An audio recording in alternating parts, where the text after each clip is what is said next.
Vitamin D जो है, अगर हम लोग इसकी क्लासिफिकेशन की बात करें, हम लोगों ने क्लासिफिकेशन में पढ़ा था कि विटामिन दो तरह के होते हैं, वाटर सॉल्युबल और फैट सॉल्युबल। ए, डी, ई और के, ये फैट सॉल्युबल थे, तो विटामिन डी क्लासिफिकेशन में फैट सॉल्युबल विटामिन के अंदर आता है। और ये हमारी बॉडी के लिए बहुत जरूरी है। अगर इसकी डेफिशिएंसी होगी तो हमारी बॉडी के अंदर ये बहुत ज्यादा एडवर्स कंडीशंस कॉज करेगा, जिसमें मोस्टली जो है हमारी बॉडी के बोन स्ट्रक्चर के ऊपर इफेक्ट आता है। हम सबको पता है कि विटामिन डी जो है हमारी बॉडी में बोन्स के ऊपर इफेक्ट करता है, बोन्स की डेवलपमेंट के ऊपर इफेक्ट करता है।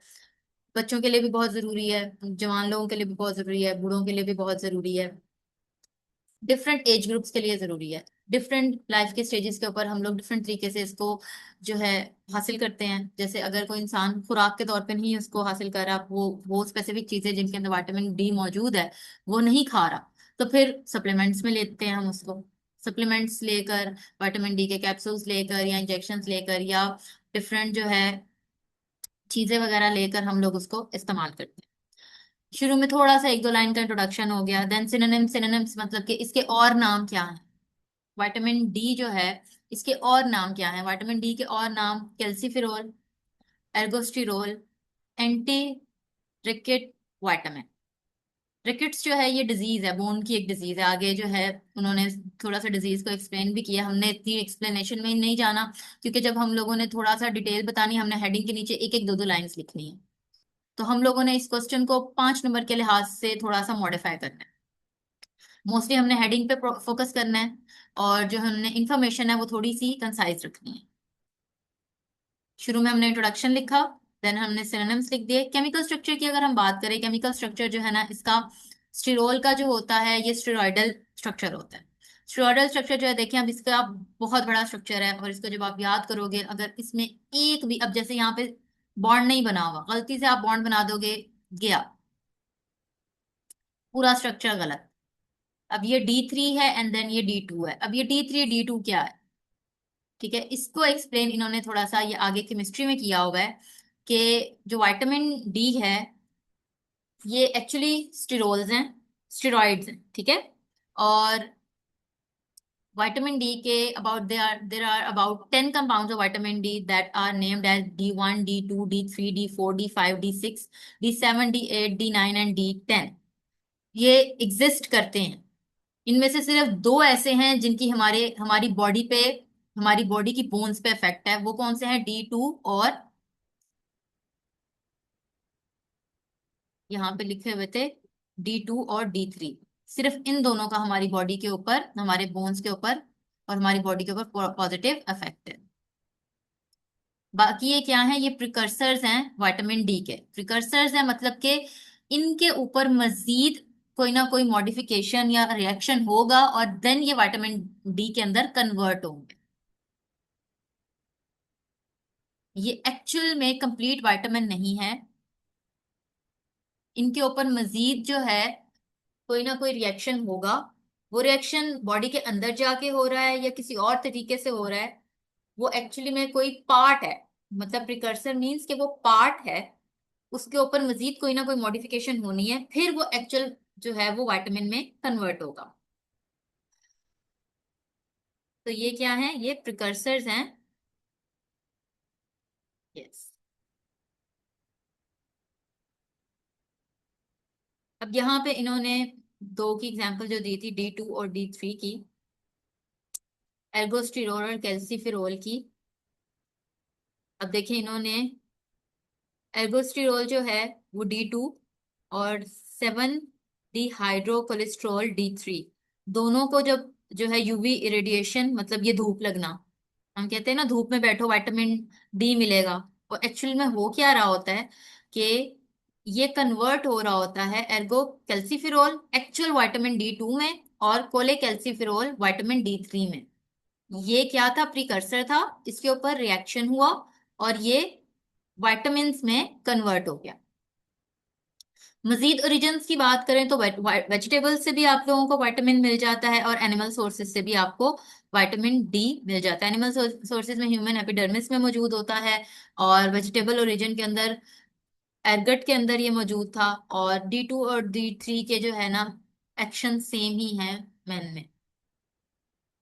वो आगे एक्शंस हम पढ़ लेंगे। यहाँ पे ना डायग्राम के अंदर भी देखें कि बॉडी के अंदर विटामिन डी जो है, the body itself makes vitamin D when it is expose to the sun. अब ये कैसे, ये चीज कैसे, विटामिन डी बॉडी खुद कैसे बना लेती है जब धूप की मौजूदगी में? हमारी स्किन में, हमारा जो स्किन वाला चैप्टर था जब वो मैंने आप लोगों को कराया था, मैंने आप लोगों को बताया था कि हमारी स्किन की एपिडर्मिस में और डर्मिस के सेल्स पढ़ाए थे। उसमें सेल्स होते हैं एक, वो सेल्स जो हैं वो जब धूप की मौजूदगी के अंदर, लाइट की मौजूदगी के अंदर विटामिन डी बनाते हैं। उसके अलावा यहाँ पे थोड़े से और सोर्सेस भी बताए हुए हैं। Cheese, butter, margarine, fortified milk, fish, fortified cereal and food source are food sources of vitamin D. अब ये यहाँ पे नीचे उन्होंने फूड सोर्सेज डिटेल में नहीं लिखे, तो यहाँ पे आप ये यहाँ यहाँ से आप कर सकते हो। ठीक है, यहाँ पे इन्होंने डिटेल में नहीं लिखे, वेजिटेबल ओरिजिन में उन्होंने सिर्फ एर्गट लिख दिया है। तो ये भी आप मेंशन कर सकते हो अपने क्वेश्चन में, हेडिंग में। ये आपकी मर्जी है, आपने केमिकल स्ट्रक्चर याद करना है कि नहीं। अगर आप इनमें से अगर एक भी याद करना है, आपको कंप्लीटली तौर पर अच्छे तरीके से याद करना पड़ेगा। एक भी बॉन्ड गलत नहीं लगाना, एक भी बॉन्ड एक्स्ट्रा नहीं लगाना, एक भी बॉन्ड मिस नहीं करना। जहाँ पे टू लिखा है वहां पे टू लिखना है, जहाँ पे थ्री लिखा है वहां पे थ्री लिखना है। सोर्सेज, हर well they are not well distributed in nature. Fish liver oils के अंदर जो है बेस्ट सोर्स है इसका। उसके अलावा इस लिवर ऑफ एनिमल्स में कुछ पाया जाता है, एग्स में, बटर में, फोर्टिफाइड मिल्क के अंदर। और उसके अलावा यहाँ पे ये दोबारा से इन्होंने ये चीज दी है कि विटामिन डी जो है वो फॉर्म होता है तब जब ह्यूमंस की स्किन जो है वो एक्सपोज होती है यूवी लाइट के। और यूवी लाइट कहाँ से? सन से जो यूवी लाइट आ रही है उससे। ये भी मैंने आपको बताया क्यों, क्योंकि हमारी स्किन में एक ऐसे सेल्स मौजूद हैं जो कि इसको कन्वर्ट करते हैं।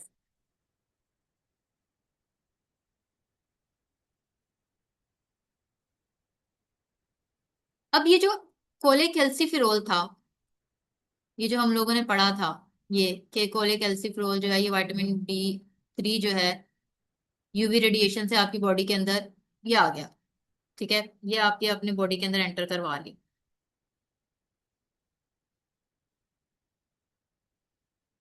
सनलाइट से बना या जो है किसी भी तरीके से, बस आपकी बॉडी के अंदर ये कोलेकैल्सिफेरॉल विटामिन डी थ्री जो है प्रेजेंट है। लेकिन ये जो है ये इनएक्टिव होता है, ये एक्टिव फॉर्म में नहीं है, ये भी इनएक्टिव है। इसको अब ये आप फूड से भी ले सकते हो, एग योक से भी ले सकते हो, फिश, मिल्क, सप्लीमेंट्स, किसी भी तरीके से आपने अपनी बॉडी के अंदर ले आए हो, ये आपकी बॉडी के अंदर मौजूद है। अब मैं आपको ये डायग्राम समझाने की कोशिश कर रही हूँ। बॉडी के अंदर ये आया है, ये एक्टिव फॉर्म में नहीं है, ये एक्टिव फॉर्म में कैसे कन्वर्ट होगा? ये कोलेकैल्सिफेरॉल या डी थ्री जाएगा लिवर के पास। ये बॉडी के अंदर से, बॉडी के अंदर तो आ गया, तो बॉडी के अंदर सर्कुलेट करेगा, सर्कुलेट करके कहाँ जाएगा? लिवर के पास, लिवर सेल में जाएगा। लिवर सेल के अंदर, सेल के अंदर डिफरेंट कंपोनेंट्स होते हैं, उनमें एक कंपोनेंट है एंडोप्लाज्मिक रेटिकुलम। तो लिवर के एंडोप्लाज्मिक रेटिकुलम के अंदर जब ये जाएगा, वहां पे इसकी एक एंजाइम मौजूद होगा जो कि इसके पोजीशन नंबर 25 के ऊपर एक हाइड्रोक्सी आयन लगा देगा। देखिए 25 हाइड्रोक्सी कोलेकैल्सिफेरॉल इसको में कन्वर्ट कर दिया जाएगा।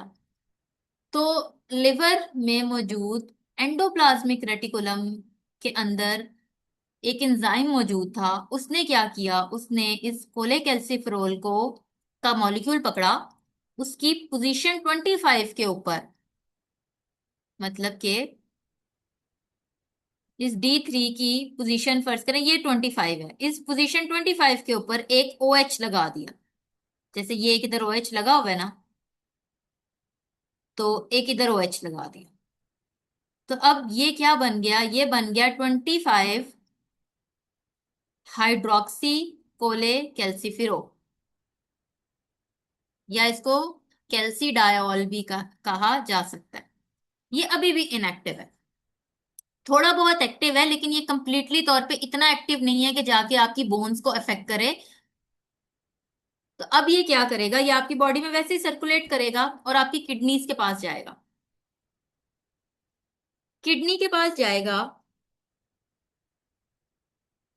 और किडनी के पास जाकर, किडनी सेल्स के पास जाकर वहां पे फिर से एक एंजाइम मौजूद होगा जो इसकी पोजीशन नंबर 1 के ऊपर एक और हाइड्रोक्सी आयन लगा देगा। मतलब कि यहां पर पहले इसकी इस पोजीशन पे एक हाइड्रोक्सी आयन लगा था। अब फर्ज करें ये पोजीशन नंबर 1 है, यहां पे भी एक हाइड्रोक्सी आयन लग जाएगा। तो अब ये मॉलिक्यूल बन गया, एक पोजीशन 1 पे हाइड्रोक्सी आयन, एक पोजीशन 25 पे हाइड्रोक्सी आयन।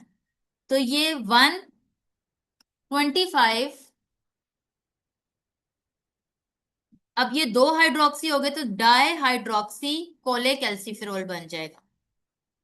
दोबारा देखें, लिवर सेल के अंदर एंडोप्लाज्मिक रेटिकुलम ने एक हाइड्रोक्सी लगाया तो ये 25 हाइड्रोक्सी बन गया। 25 क्या है, 25 पोजीशन के ऊपर हाइड्रोक्सी आइन लगा था। ये इसलिए इतनी डिटेल में समझा रही हूँ कि मैं चाहती हूँ कि आप लोग जब ये क्वेश्चन अटेम्प्ट करो तो ये वाली एक स्कीमेटिक डायग्राम बनाओ।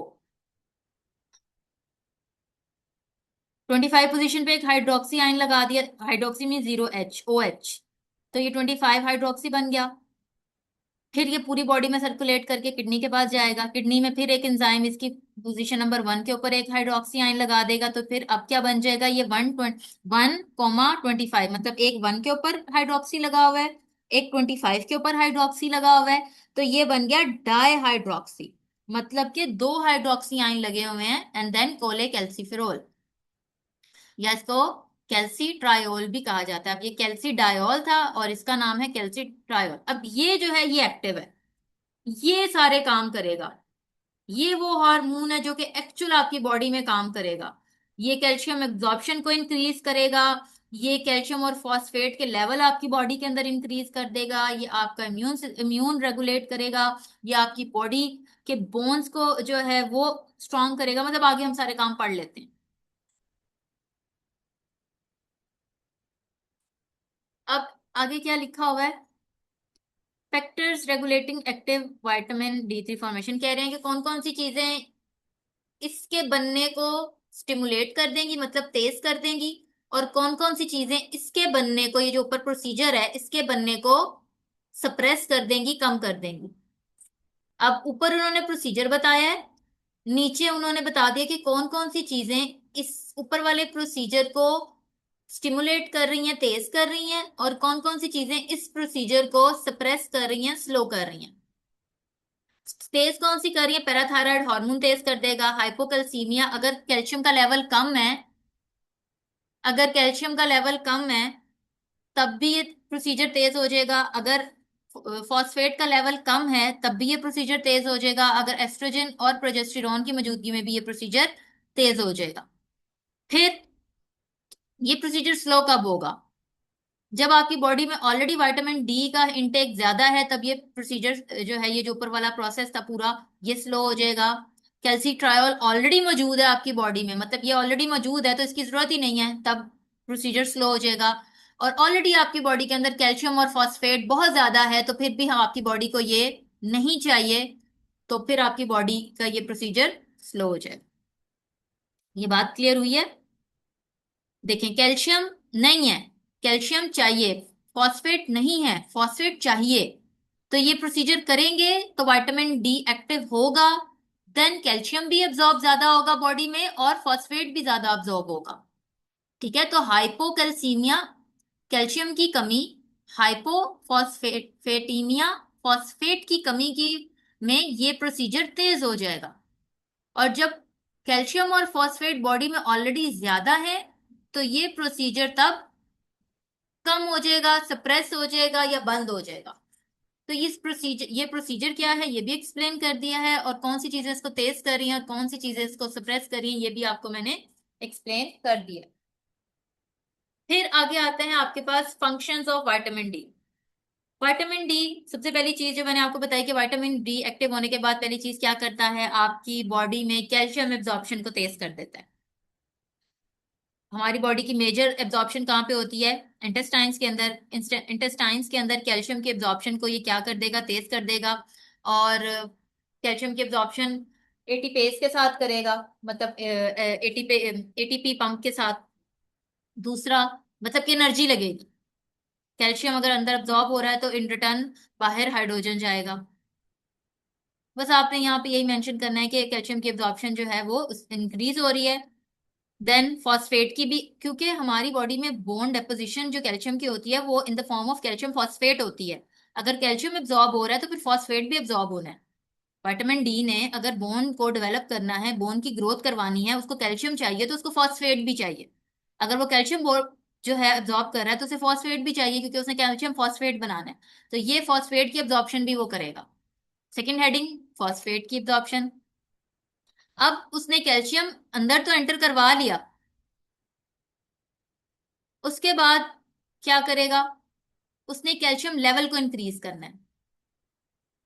कैल्शियम लेवल को इंक्रीज करने के लिए तीन तरीके से इंक्रीज होगा कैल्शियम लेवल। एक हमने ऊपर पढ़ लिया कि इंटेस्टाइन से एब्जॉर्प्शन ज्यादा हो गई। दूसरा, उसने जो ऑलरेडी ओल्ड बोन्स है उसके अंदर जो ऑलरेडी कैल्शियम मौजूद है उसको थोड़ा सा ब्लड के अंदर निकालना शुरू कर दिया, मोबिलाइज करना शुरू कर दिया कि उसके अंदर से कैल्शियम निकले। एंड देन तीसरी चीजें, उस कैल्शियम और फॉस्फेट को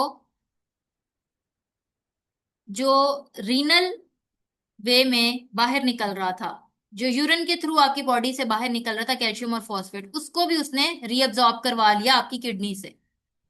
तो इन तीन तरीकों से उसने आपका कैल्शियम और फॉस्फेट तमाम का तमाम बॉडी के अंदर कंजर्व कर लिया। क्यों? क्योंकि उसको ये कैल्शियम और फॉस्फेट चाहिए आपकी बोन्स की ग्रोथ और बोन्स की डेवलपमेंट के लिए। नेक्स्ट यही है कि इन सब चीजों को करके वो कैल्शियम को डिपॉजिट करेगा बोन्स के ऊपर। ये जो मिनरल है कैल्शियम एंड फॉस्फेट क्या है? मिनरल्स है ना। तो कैल्शियम और फॉस्फेट को बॉडी के अंदर लेके आकर बॉडी के अंदर कंजर्व करके वो क्या करेगा? वो इनकी मिनरलाइजेशन करेगा बोन ग्रोथ के लिए। उसके अलावा विटामिन डी जो है वो पैराथायरॉयड हार्मोन की एक्टिविटी को भी तेज कर देता है।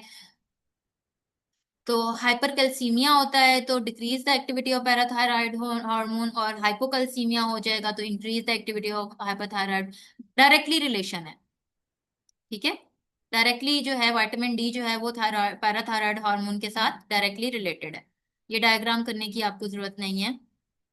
आपने हर हेडिंग के नीचे दो दो लाइंस बस लिखनी है। विटामिन डी जो है वो नॉर्मल टीथ ग्रोथ के लिए भी हेल्पफुल है। Cavity formation, hypoplastic teeth, defective enamel जो है वो विटामिन डी की गैर मौजूदगी या उसकी लैकिंग की वजह से, उसकी डेफिशिएंसी की वजह से ये टीथ के अंदर ये बीमारियां आती हैं। ये डायग्राम भी करने की जरूरत नहीं है आपको। अब हमने फंक्शंस पढ़ ली हैं, अब हम देखेंगे कि अगर ये नहीं होगा तब क्या मसले मसाइल हो सकते हैं। रिकेट्स, विटामिन डी की इनएडिक्वेट सप्लाई की वजह से आपके बॉडी के अंदर कैल्शियम फॉस्फेट जो है वो नहीं पहुंच पाता, मिनरलाइजेशन नहीं होगी। पैराथायरॉयड हार्मोन जो है ज्यादा, उसकी भी स्टिमुलेशन में इफेक्ट आएगा। आपका कैल्शियम जो है वो बॉडी के अंदर स्टे नहीं कर पाएगा। बोन जो है उसके ऊपर जब मिनरलाइजेशन नहीं होगी, बोन इतनी अच्छे तरीके से ग्रो नहीं करेगी, डिफेक्टिव रहेगी। तो फिर क्या होगा? बोन ग्रोथ डिफेक्टिव हो जाएगी। बोन ग्रोथ डिफेक्टिव होगी तो रिकेट्स, यहाँ पे डायग्राम पे भी रिकेट्स दिखाया होगा, ये देखें बोन ग्रोथ में किस तरीके से इफेक्ट आ रहा है।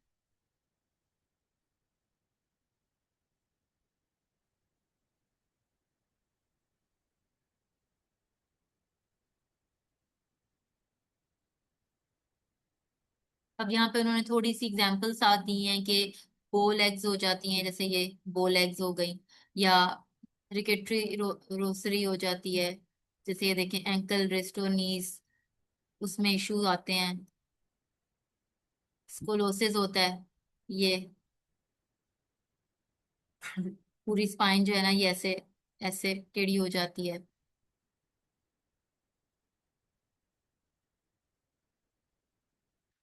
काइफोसिस जो होता है बैकवर्ड प्रोट्रूड स्पाइन, ये देखें ये ऐसे स्पाइन हो जाती है। लोडोसिस होता है, ये मिड सेक्शन से जो है ना स्पाइन आपकी ऐसे हो जाती है। तो ये डिफरेंस जो है ना, ये इश्यूज आते हैं। ये चेक कर लें। ये इन्होंने डिफरेंट टर्मिनोलॉजीज के साथ ना, कि क्या क्या किस किस बोन के अंदर कौन कौन सा इफेक्ट आ रहा है, सारा डायग्राम के अंदर उन्होंने शो किए।